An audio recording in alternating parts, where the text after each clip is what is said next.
Hi, Friend Irma. Hiya, sweetie. What are you doing? Oh, they have an intelligence quiz in this magazine, and I'm just checking my answers. An intelligence quiz?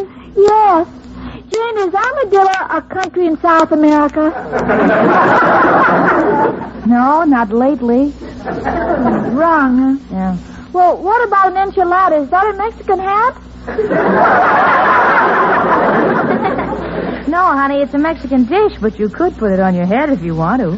Well, that's two I've got wrong. But I know this one I answered right. Pocahontas are the mountains in Pennsylvania where the Indians go skiing. Correct, Jane? Well, that's where I have three wrong. The next is identify the following. Lily Ponds. That's a place where they grow flowers in the water. Go on. Now, the word here spelled L-O-U-V-R-E. Oh, I know what that is. That's a French boyfriend. French boyfriend? Yes. Louvre. Oh, yeah. Oh, sure, like in the song, Louvre, Come Back to Me. Cookie, in this test, how do they rate your intelligence? Oh, it's simple. If you get 10 out of 20, you're fair. 15 out of 20 is good. And 18 out of 20 is excellent. I see. How many did you get? 19. 19 right? 19 wrong. How many did you get right? None. I only answered 19. The 20th was too tough. Oh, too tough, huh? What's the question? Who invented the Bell telephone? Yeah, well, that's really tough. It's almost as tough as what's the name of the Mississippi River. Irma, is this the first time you have tackled this intelligence quiz? No, I did it last month in the Modern Girl magazine. How'd you make out? They canceled my subscription. Gee, Jane. Well, come in. Domnului Professor Kropotkin.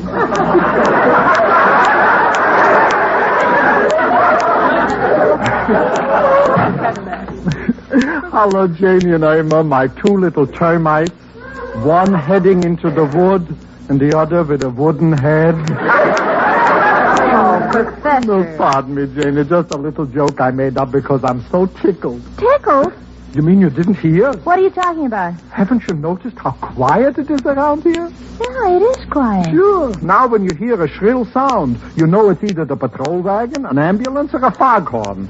And not Mrs. O'Reilly singing Chloe. Well, what? I don't understand, Professor. They took Mrs. O'Reilly to jail. Jail? What for? She was arrested for disturbing the peace. Well, what happened? Did she get into a fight? No, but not for fighting, for singing. For singing? Well, that's not disturbing the peace. It isn't. Did you ever hear her do a Swiss yodel? This not only disturbs the peace, but Switzerland, who's been at peace for 500 years, starts issuing out ammunition. I still don't understand. Tell me what actually happened. Well, you know Mrs. Hogan. Yeah. You mean the landlady in the next building? Yeah. She called the station house and put in a complaint against Mrs. O'Reilly.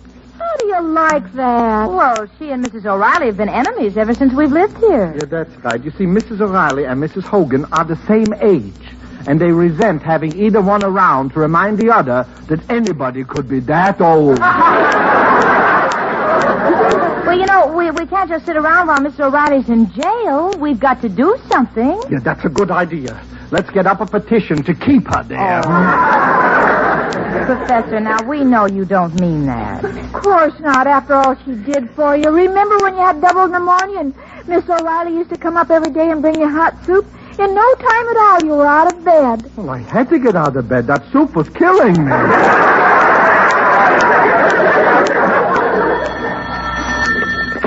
Hello? Oh, Mrs. O'Reilly, we just heard about... Where are you? Oh, did they release you? Oh, I see. Sure. Don't you worry about a thing. We'll take care of it. Goodbye. Well, where is she? What'd she say? She's all right, but she's still being held by the police. Then why is she complaining? She's been trying for years to get a policeman to hold her. Professor, will you please be serious? She's got to have bail. We've got to help her. Bail? How much? $500.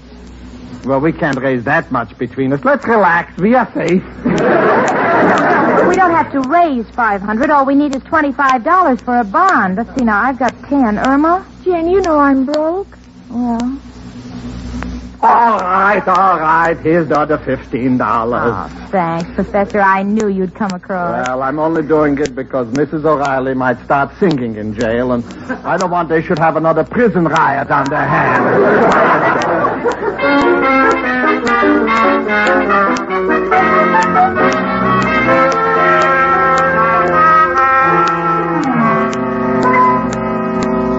Well, Mrs. O'Reilly, you can relax now. You're back home and you're safe. Yes, thanks to you. Oh, it's such a comfort to know you have friends standing by that you can count on. Irma, Jane, and you, Professor. Oh, no, please, Mrs. O'Reilly, stop crying. Your mascara is running down all your wrinkles. Not only does this make your face look like a road map, but when your mouth is open, it looks like all the roads are leading to the Grand Canyon.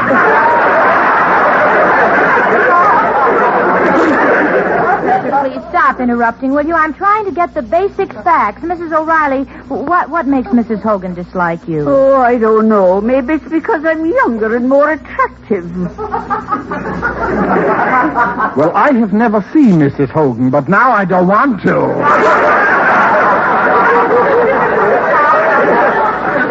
You know, Miss O'Reilly, looks to me like this woman is determined to make things tough for you. My advice would be to get a good lawyer. Oh, I will not. I'm not spending money on lawyers. But, Miss O'Reilly, you don't know anything about defending yourself. What if the judge wants to see your mandamus and you've got your corpus in your briefcase? How's that again? Huh? Oh, please, Jane, I work for a lawyer. I know all about courtroom procedure. Well, I'm not going to worry about the law.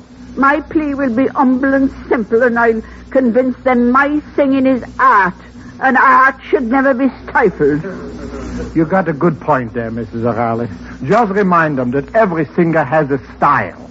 Sinatra is a groaner, Johnny Ray is a crier, and you are the newest thing, a screecher. That's a fine way to talk, and I was counting on using you as a character witness for my defense. Now, I think Mrs. O'Reilly should rest from her ordeal, and then we could all decide upon a plan of action. Oh, that's a very good idea, Jamie.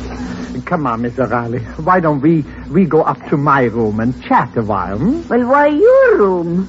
Well, now, there is a chance you may have to go to jail. And after sitting in my room, your cell will seem like the Waldorf. See you later, girls. Oh, Jane, I'm worried. They'll take her away and we'll never see her again. Oh, now, Cookie, come on. It's not that bad. It's terrible, and I know where she'll be sent. All right, where? Leavenworth? Devil's Island? Brooklyn? No, Sing Sing. Because she was singing. All right, I guess there's only one way to convince you. Here's a law book that your boss, Mr. Clyde, once left years ago for you to read. Remember? I'll read the passage on disturbing the peace, okay? Okay. Now, wait a minute. Delinquency, dissipation. Ah, here it is. Disturbing the peace, Section 415 of the Penal Code. Every person who maliciously and willfully disturbs the peace or quiet of any neighborhood or person by loud or unusual noise or by tumultuous or offensive conduct or threatening, traducing, quarreling, challenging to fight or fighting, or who on the public streets of any unincorporated town or upon the public highways run any horse race for a wager to amount to any gain or profit in such unincorporated towns, or use of vulgar, profane, or indecent language within the hearing of woman or child in a loud and boisterous manner is guilty of a misdemeanor. Well, that's plain enough. What's plain?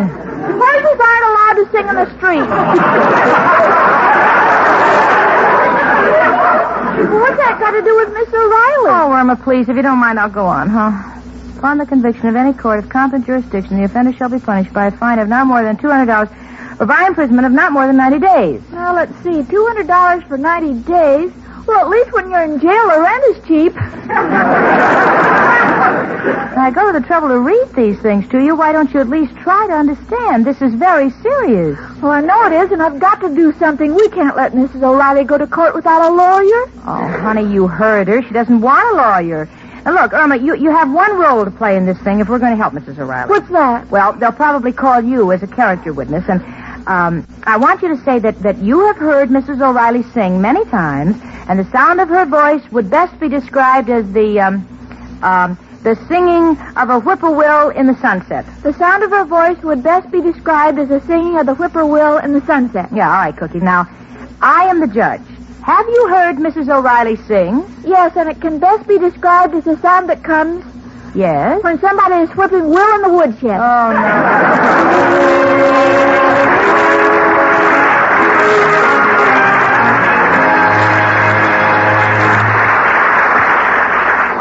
Oh, Miss Peterson. Miss Peterson. Yes, Mr. Clyde? Get your notebook, please, and take a letter. All right, sir. I'm ready. Mr. Gordon Young, I understand that you have 10 heating units at your disposal. Since 3 of the heads are slightly cracked, I think your wife is talking through her hat when she asks that amount of money. I do not wish to see my client stuck. Sincerely, Milton J. Clyde. Got it. Would you please read it back? To Mr. Gordon Young, my client is slightly cracked from the heat, and his wife needs money for a new hat as her head is stuck in the disposal unit.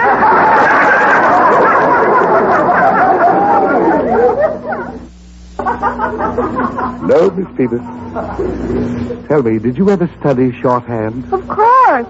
Pittman or Gregg? I don't remember the name of the teacher. But I went to school for 3 years. Then how come you can't read your own dictation back? Oh, I can read it back. Oh, you can. Well, what's this word you wrote? What word? Yeah, this line with the hook. That's the word wished. Uh-huh. And what's this word? Where? This circle with the little tail. That's no word. We just got a cat and I'm drawing him. Maybe I should hire the cat. What word is this, Miss Peterson? These 2 little circles joined together by a straight line. Let me see. 2 little circles joined together by a straight line. Is that the word disposal? No. Client? No. Shall I let you know when you're warm? Let's see. 2 little circles joined by a straight line. Oh, I know. That was just to remind me to tell you I sat on your eyeglasses again. You what? You unmitigated, insipid violation of intelligent endeavor. Please, Mr. Clyde, not so fast. Who is this to? Oh, no. Miss Peterson, I will not... Please, Mr. Clyde, don't yell at me. I'm so upset. I don't care. I... What is it now? Well, Miss O'Reilly was singing and someone had her arrested for disturbing the peace and now she's going to jail. Is there something you can do about it? Yes, I would like to buy you singing lessons. Please, Mr. Clyde. Miss O'Reilly doesn't want a lawyer, so I thought that maybe you could take the case. Well, how was that again? I mean, maybe you could tell me things that I can tell her for her defense. Oh, you would like to give a friend a break. Exactly. Very well. If I were you, I would wait until the trial was over. Yes? And when the judge says 90 days, jump up and say, Your Honor, it wasn't Mrs. O'Reilly. I was the one who did the singing. But then I'll go to jail. Consider me your friend and thank you for the break.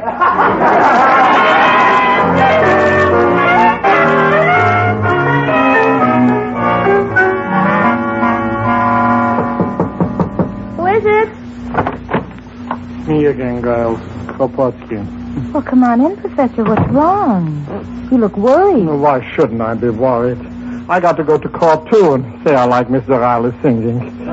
This is like saying the food at the gypsy tea room is fresh. It's me, girls. Are you at home? Yes, come in, Miss O'Reilly. We were just waiting for you, Miss O'Reilly. Oh, come on now. Pull yourself together. What's wrong now? Everything is going against me. I tried to get my singing teacher, Professor Slutkin, to testify that my singing is pure art. Yes? He suddenly left town. I can't understand it.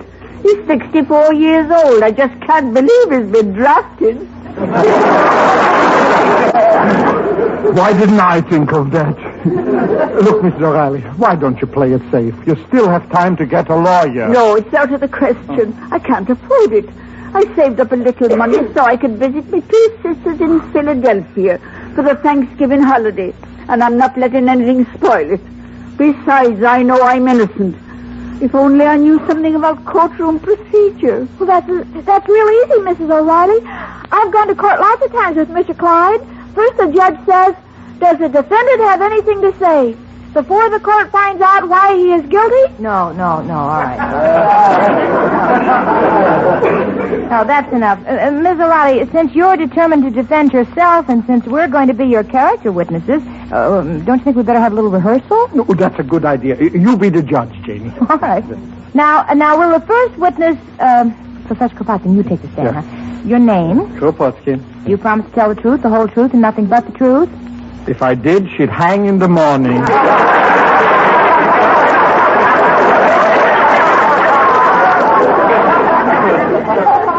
Professor, please be serious. Now, come on. Do you know the defendant, Mrs. O'Reilly? Oh, yes, indeed. How long? About 40 years. I met her when she was 50.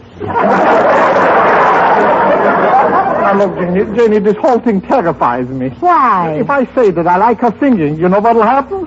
The most that can happen is that they'll make you take a lie detector test. I'm not afraid of a lie detector test. I just don't want to have to take a sanity test. Jenny, please, call somebody else. Maybe I'll be stronger in the morning. Oh. Go ahead, Mrs. O'Reilly. Call your next witness. Miss Irma Peterson. Miss Peterson, will you take the stand? Okay, honey. No, honey, no. Irma, I'm the judge. You address me as Your Honor. Yes, Your Honor. Your name? Irma Peterson. You know the defendant? Yes, she's our landlady. She's a sweet, kind, and gentle soul, and I know she's going to paint our kitchen next week. Irma, no hints now.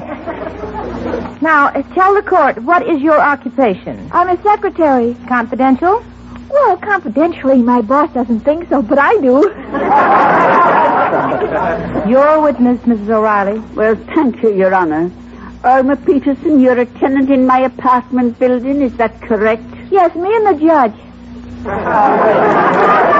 You heard my singing? Would you say it was annoying? Of course not. Many a night I lay awake listening for you to stop. Oh, no. Oh. Believe me, we're going to have trouble. Trouble? Yes, I already told her to memorize a line that your singing was like a whippoorwill in the sunset. You should see what came out. But why don't you give her something real simple with small words? All right, let's try. Such as? Well, just say that Mrs. O'Reilly's singing makes you think of when you were a baby.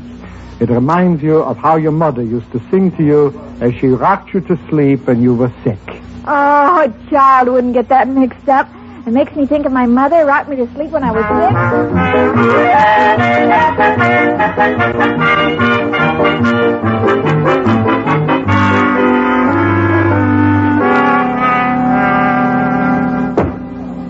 Hey, the civil court of the state of New York of the 15th District of the city of New York is now in session. The Honorable Judge Jonathan J. Canova presiding. Order in the court. All right, clerk. Let us proceed. Call the first case. Mrs. Hogan versus Mrs. O'Reilly. Will they come forward, please? Come on, Mrs. O'Reilly, that's you. Now, don't you get nervous. We're right with you. Mrs. O'Reilly, you are charged with violation of Section 415 of the Penal Code, disturbing the peace. How do you plead? Not guilty. Very well. Are you prepared to present your defense through counsel? If you don't mind, Judge, I'd like to defend myself. Very well. Call your first witness. Irma Peterson, take the stand. Now, remember, Irma, your mother rocked you to sleep. Irma Peterson. Coming, Your Highness. Miss Peterson, you will address the judge as Judge or Your Honor. Oh, I will. What do I call you, Sergeant? You don't call me anything. Just address your remarks to the judge. State your name. Irma Peterson, State, New York, formerly Minnesota.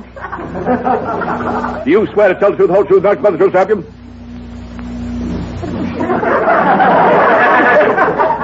Well? I'm sorry, all I got was swear, and I'd rather not if you don't mind. Lady, will you please answer? All right, clerk. Let us proceed. And Judge, I'll try to make my answers quick as I see you're getting ready for bed. Bed? Yes, and I think that black nightgown you have on is very becoming. I knew I should have stayed with the traffic squad. I'll come right to the point. Irma Peterson, you've often heard me sing. What do you think of my singing? You're singing? Now, what were the exact words? When you sing, it makes me sick. It reminds me to throw rocks at my mother. What? I mean, my mother gets sick and wants to throw rocks at the... I'm sorry.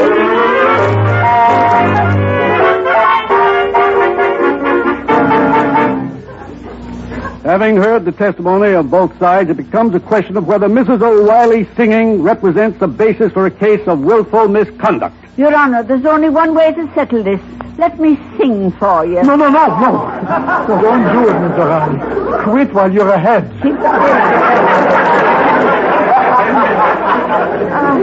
Mrs. O'Reilly, maybe the professor's right.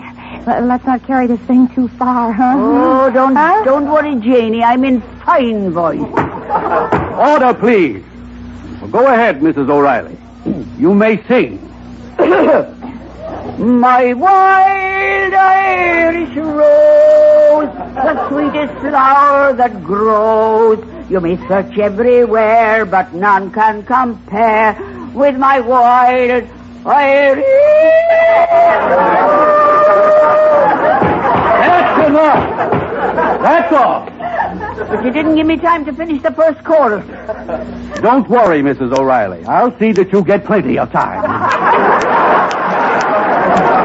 This court is now ready to pass sentence. I find the accused... Just a minute, Your Honor, before you finish. Please, could I have a word with you in private? Very well. This court will call a short recess.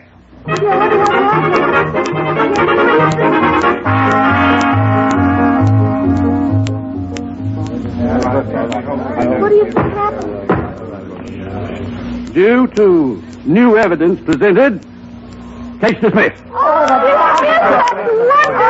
Professor, how did you do it? Well, I signed an affidavit that Mrs. O'Reilly would sing only in her apartment after she had it soundproofed. Oh, Professor, you did that for me?